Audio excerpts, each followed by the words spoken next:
السلام علیکم۔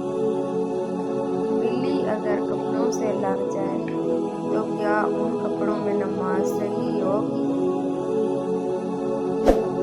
آئیے جانتے ہیں۔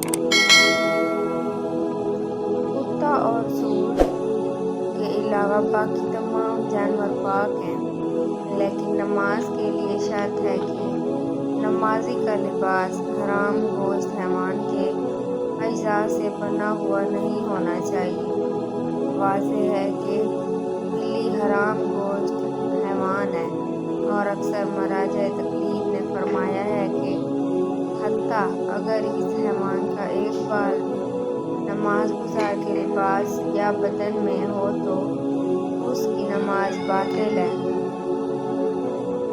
نمبر 1، صرف آیت اللہ عظمیٰ سستانی نے فرمایا ہے کہ نماز گزار کا بدن اور لباس اس حیوان کے پیشاب، پخانہ، پسینہ، دودھ یا بال سے آلودہ نہیں ہونا چاہیے، لیکن اس حیوان کا ایک بال مثلاً لباس میں ہو تو کوئی حرج نہیں ہے۔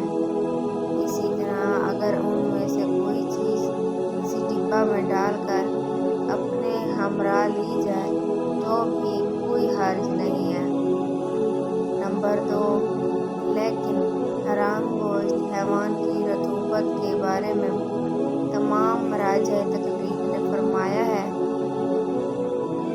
اگر حرام گوشت حیوان جیسے بلی کا آب دھان یا ناک کا پانی یا کوئی اور رطوبت نماز گزار لباس یا بدن میں ہو اور تر ہو تو نماز باطل ہے، اور اگر خشک ہو کر زائل ہو چکی ہو تو نماز صحیح ہے۔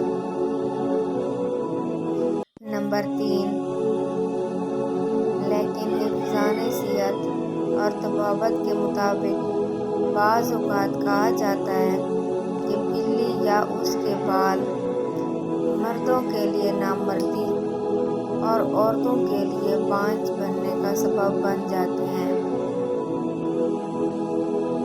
یہ ایک ایسا مطلب ہے جو ہماری مہارت کے دائرہ سے خارج ہے، اور ہم اسے ڈاکٹروں اور طبیبوں کے نظریہ پر چھوڑتے ہیں۔ نمبر 4، توضیح المسائل مراجع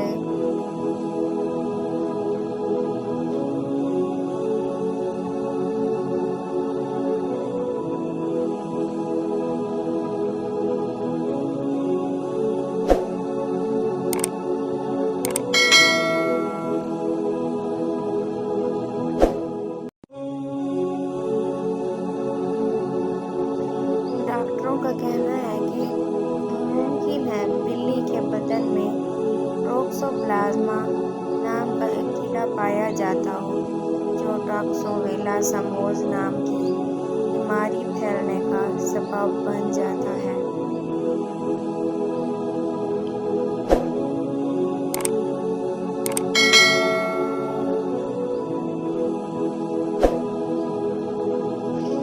مزید اسلامی ویڈیوز دیکھنے کے لیے ہمارے چینل کو ضرور سبسکرائب کریں اور گھنٹی کے نشان پر کلک کرنا مت بھولیں۔